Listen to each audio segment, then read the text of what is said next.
Hello everybody, welcome to Vani Academy. So as you all know that we have had started our NCERT course. So today we are going to complete our third topic, that is early societies. We will read with a particular this time span, that is from circa 600 BCE to circa 600 CE. This is me, Palak Agnihotri, and I will teach you this topic. So before reaching our topic, I would like to tell you that Vani ma'am has started her foundation course on Unacademy.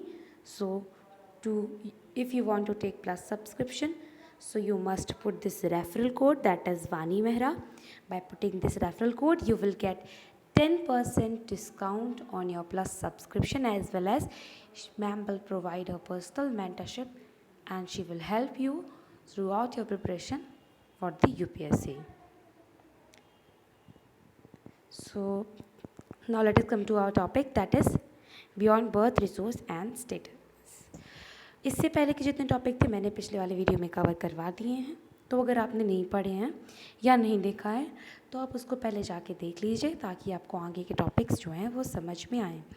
तो slaves, जो landless labours, agriculture labours, hunters, fishfolks, kings, merchants, जितने भी लोग थे etcetera तो वो क्या थे, emerge as a social actor. They emerged as a social actor at that particular time, and today also we all are social actors only. So their social positions were often shaped by their access to economic resources. तो उनकी social position किस पे निर्धारित थी, जितने उनको economic resources available होते थे. फॉर एग्जांपल किंग को ज़्यादा इकोनॉमिक रिसोर्सेज अवेलेबल हो रहे हैं, सो उनकी जो सोशल पोजीशन है वो सबसे ऊपर रहेगी. ब्राह्मण्स को हो रहे हैं, लेकिन शूद्रास जो थे उनको नहीं होती थी इकोनॉमिक रिसोर्सेज अवेलेबल, तो वो लोग सोशली जो थे सबसे बियॉन्ड ग्रुप था उस समय. अब हम बात करते हैं जेंडर्ड एक्सेस इन प्रॉपर्टी. तो इसमें we will read about the differences between the genders, that is differences between men and women. Okay, so first of all, this paragraph has told about the episode of Mahabharat in which two cousins, two group of cousins fought a war for the land. Okay, so this was the war between Kurus and Kauravs and Pandavas. Kaurava and Pandavas के बीच में ये युद्ध हुआ महाभारत का. तो उसी episode के बारे में लिखा है कि वो हार गए थे अपने लैंड को, अपनी वाइफ को, अपनी आर्मी को. तो ये सब चीज़ें लिखी हुई हैं. फिर अकॉर्डिंग टू मनुस्मृति, जो पैटर्नल एस्टेट होता है, पिता की संपत्ति होती है, वो इक्वली डिवाइड होती है अमंग हिज सन्स. डिफरेंट जितने भी सन होंगे उनके, उनमें आपस में इक्वली डिवाइड होगी पैटर्नल प्रॉपर्टी. साथ ही साथ स्पेशल शेयर मिलता है एल्डेस्ट वाले को. जो एल्डेस्ट बेटा हो या बेटा होता है उसको मिलता है सबसे ज़्यादा स्पेशल शेयर. फिर पैटर्नल एस्टेट जो है वो women could not claim the share. अब विमेन को इसमें कोई शेयर नहीं मिलता था. ठीक है, उनको क्या मिलता था, सिर्फ they were only allowed to retain the gift they received in marriage, that is stridhan. जो स्त्रीधन होता था, जो उनको शादी में जो गिफ्ट मिलता था अपने पेरेंट्स की तरफ से, पैटर्नल एस्टेट जो भी उनको मिलता था, बस वही वो उसी पे उनका राइट हो सकता था. दूसरी बात, ये जो स्त्रीधन होता था, जो उनको गिफ्ट मिलता था अपनी शादी में, it was inherited by the children. जो भी बच्चे होते थे उस पर्टिकुलर विमेन के जिसको स्त्रीधन मिला है या गिफ्ट मिला है अपनी शादी में अपने पेरेंट्स से, तो वो इनहेरिट किया जाता था उसके बच्चों के द्वारा. साथ ही साथ विदाउट हस्बैंड्स क्लेम. इस पर्टिकुलर स्त्रीधन जो है, इसमें gift she received in the marriage, उसमें इसके हस्बैंड का राइट नहीं होता था. दूसरी बात, मनुस्मृति के बारे में पढ़ते हैं. तो Manusmriti warned women against hoarding family property without husband's permission. ये सोशल डिफरेंसेस दिख रहे हैं, लड़कियों के साथ क्या भेदभाव हो रहा है, उनको अपने पिता की प्रॉपर्टी में शेयर नहीं मिल रहा. दूसरी बात, उन्हें कोई भी रिसोर्स को अगर यूज़ करना है, कुछ भी है, तो उनकी प्रॉपर्टी में जो भी है तो वो अपने हस्बैंड की परमिशन के बाद ही करेंगी. और जो यहाँ प्रभावती गुप्त का केस दिया हुआ है वो एक्सेप्शन है, क्योंकि हम देखें प्रभावती जो गुप्त थी वो चंद्रगुप्त सेकंड की बेटी थी और उन्हें एक्सेस था रिसोर्स का, क्योंकि वो क्वीन बनी थी उस समय. अब वर्ण एंड एक्सेस टू प्रॉपर्टी की बात करते हैं. यहाँ बात की गई है पर्टिकुलर वर्ण के बेस में। अभी तो हमने जो चीज़ें थी वो पढ़ ली जेंडर के बेस में। अब हम पढ़ेंगे अनदर क्राइटेरिया किस पे, वर्ण पे बेस्ड, जो कि जेंडर से अपार्ट है। मीन्स जेंडर का तो हम पढ़ चुके हैं, अब जेंडर के अपार्ट किस चीज़ों में होता था। तो अनदर क्राइटेरिया जो था वर्ण बेस्ड था। क्या था उस पर, जो एक्सेस टू वेल्थ है उस पर्टिकुलर पे, कि किस पर्टिकुलर वर्ण को कितना एक्सेस होगा, कितनी वेल्थ होगी उसके पास, ठीक है। तो the only occupation of Shudras was servitude.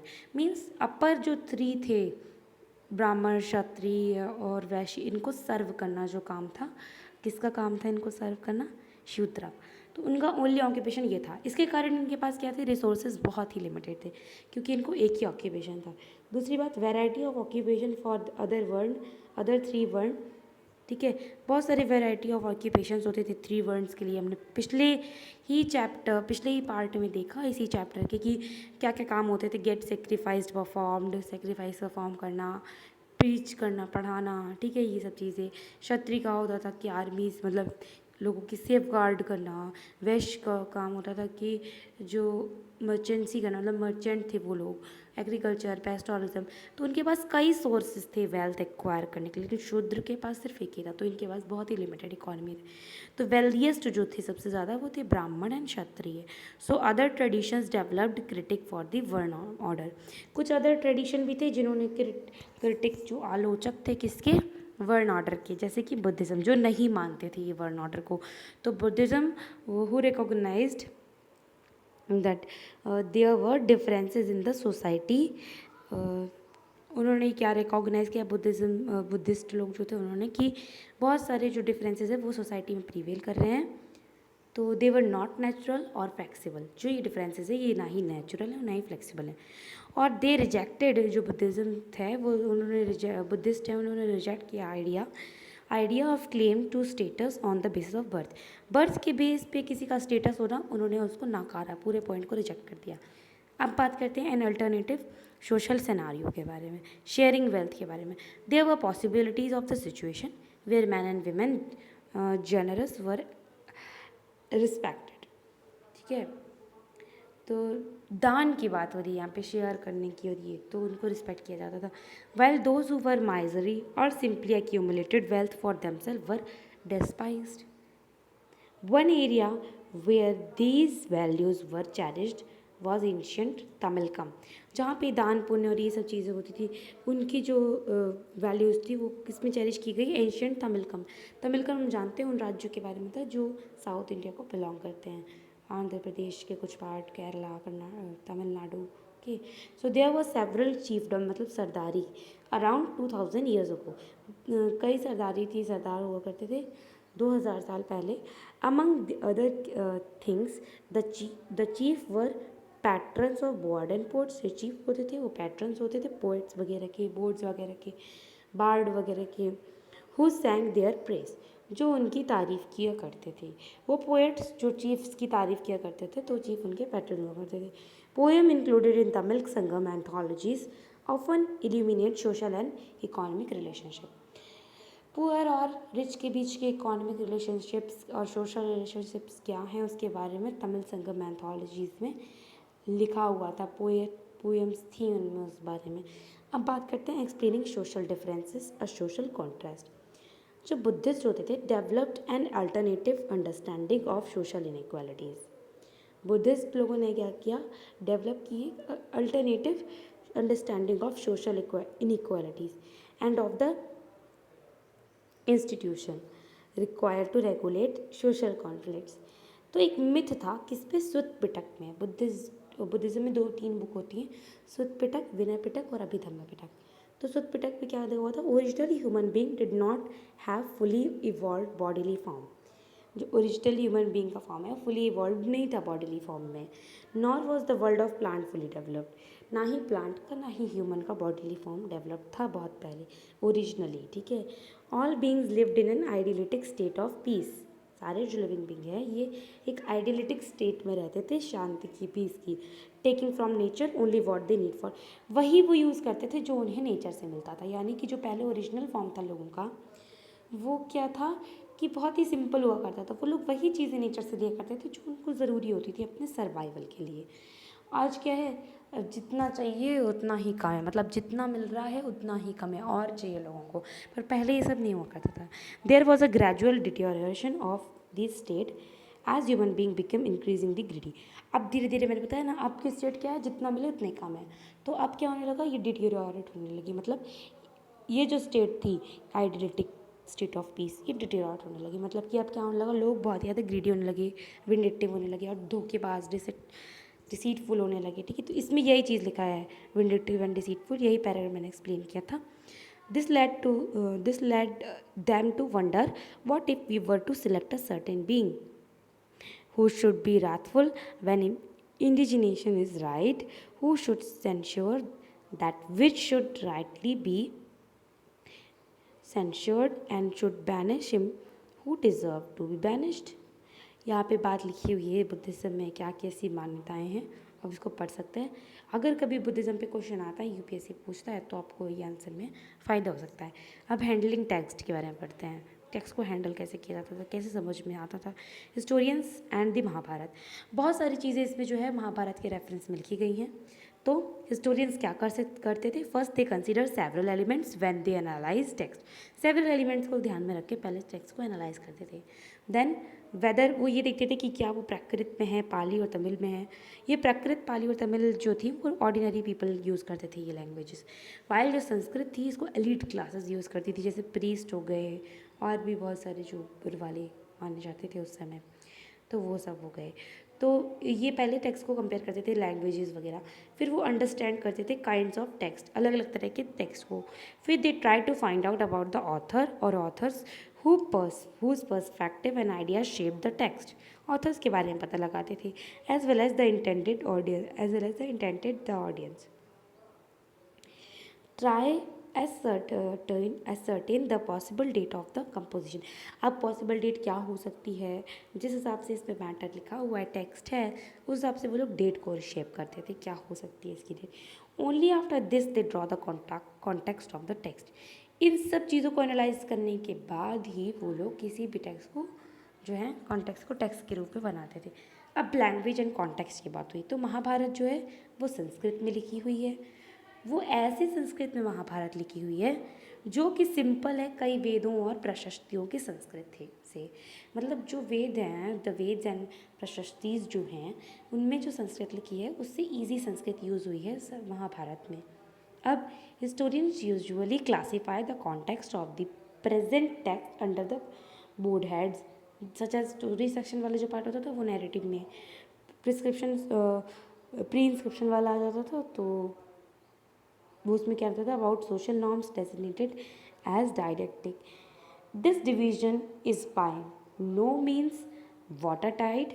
The didactic section include stories and the narrative often contains social message। इसमें सेक्शंस बताएगी कि किस सेक्शन में क्या चीज़ होती थी।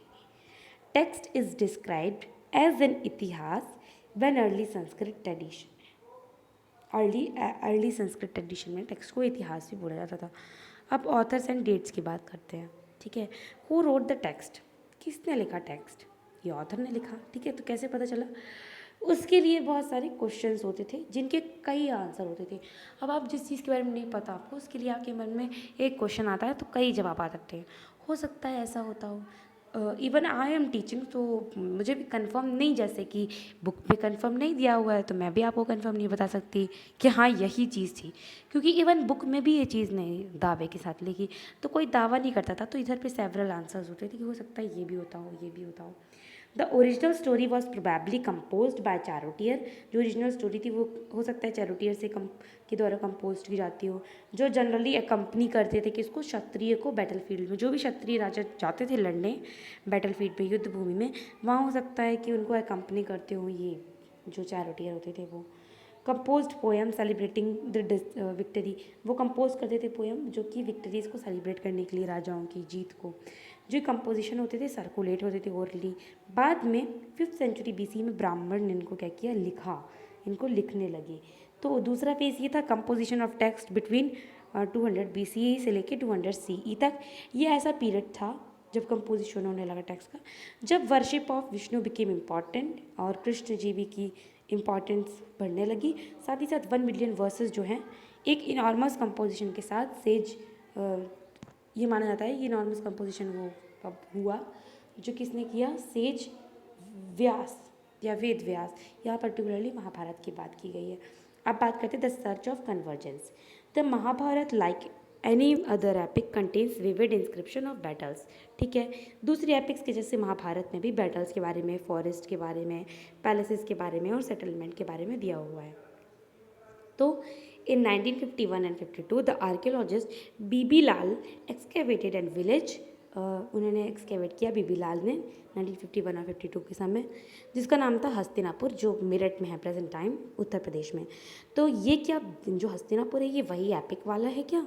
While the similarities in the name could be coincidental, the location of the site in the upper Ganga doab where the Kuru kingdom was situated suggests that it may have been the capital of the Kurus mentioned in the text. ये जगह से related जो जानकारी महाभारत में थी उसके बारे में ये सब बताया हुआ है।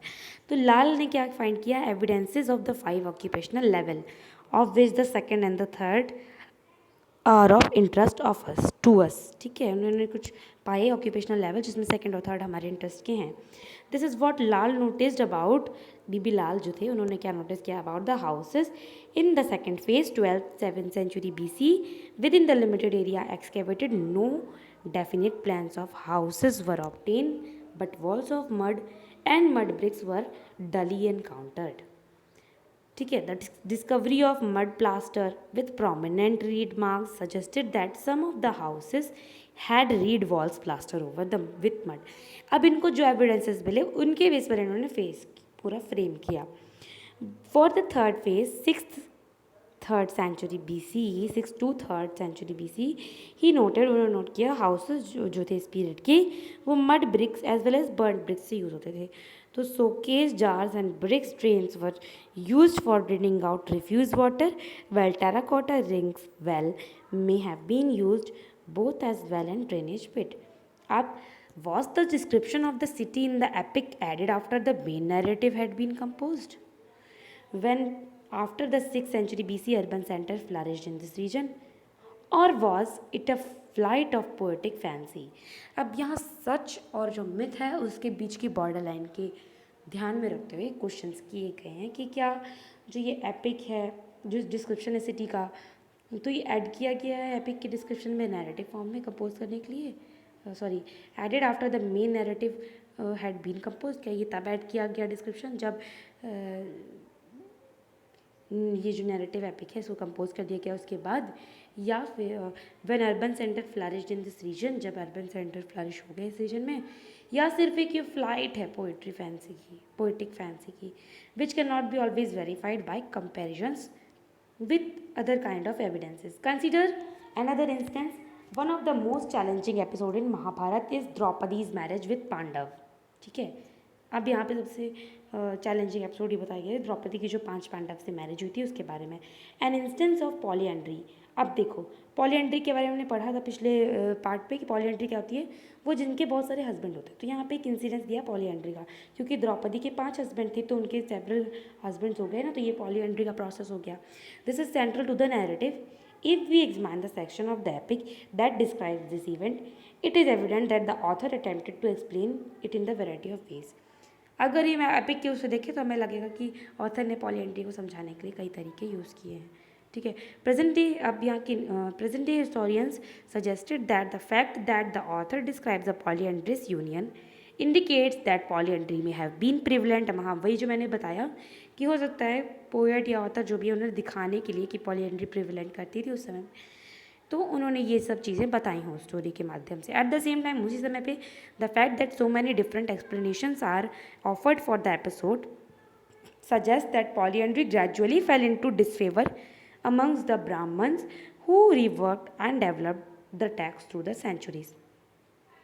Some historians note that while the practice of polyandry may have been seemed unusual or even undesirable from Brahmanical point of view, ठीक है, जब उनको अनयूजुअल और कुछ पोइट्रीज जो कुछ हिस्टोरियंस हैं उन्होंने नोट किया कि जो प्रैक्टिस होती है पॉलीएंड्री की, ये कभी कभी सीम करती है अनयूजुअल और अनडिजायरेबल ब्राह्मण पॉइंट ऑफ व्यू के लिए। It was prevalent in the Himalayan region, prevalent थी और एंड इज़ प्रिवलेंट, आज भी शायद इसके रेफरेंस पे लिखा हुआ है, प्रिवलेंट है हिमालयन विलेजेस में, रीजन में, sorry. Other suggest that there may have been a shortage of the women during the time, कुछ लोगों ने दिखाया कि वुमेन का शॉर्टेज हो गया होगा वारफेयर के टाइम पे, और इसी कारण पॉलीएंड्री शुरू हो गई कि बहुत सारे लोगों को एक ही लड़की से शादी करवा देती थी। It was attributed to the situation of the crisis, ये इसको एट्रीब्यूट बना दिया कि क्राइसिस के सिचुएशन में हो सकता है ये होता रहा हो। Some early sources suggest that polyandry was not the only or even the most prevalent form of marriage. Why then did the author choose to associate the practice with certain characters of the Mahabharata? We need to remember that creative literature often has its own narrative requirement and does not always literally reflect the social realities. अब dynamic text, ये हमारा last topic है, इसके बारे में पढ़ते हैं कि महाभारत को क्यों डायनेमिक टेक्स्ट बोला गया है, उसकी कुछ क्वालिटीज़ जो डायनेमिक उसकी चीज़ें दिखा रही हैं। Growth of Mahabharata did not stop with the Sanskrit version, अब सिर्फ संस्कृत वर्जन तक ही इसकी ग्रोथ जो है स्टॉप नहीं हुई, बल्कि ये कई वर्जन्स में और वेराइटी ऑफ लैंग्वेजेस में महाभारत की पब्लिकेशन या हम कह सकते हैं लिखी गई, sorry. Several stories are originated in specific region और circulated amongst the certain people, circulate भी हुई, इसकी स्टोरीज भी हैं, स्टोरीज जो हैं वो several stories that originated in specific region circulated among the certain people found their way into the epic, ठीक है। Episodes were depicted in sculpture, अब जो एपिसोड्स हैं उनको स्कल्पचर में भी दिखाने लगे, साथ ही साथ महाभारत पे प्लेज होने लगे, डांस होने लगे, नरेशंस होने लगे, परफॉर्म किए जाते थे इनको। तो इससे हमको ये पता चल रहा है कि ये डायनेमिक टेक्स्ट था, ठीक है।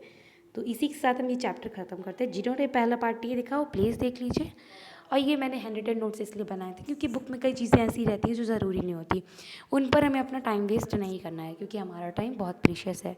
तो इसी के साथ अभी हम चलते हैं और हम अपने लास्ट टॉपिक के साथ फिर मिलेंगे। Thanks for watching, please like, share and subscribe our channel Vani academy, also hit the bell icon, we are here to empower, involve and encourage you. Thank you.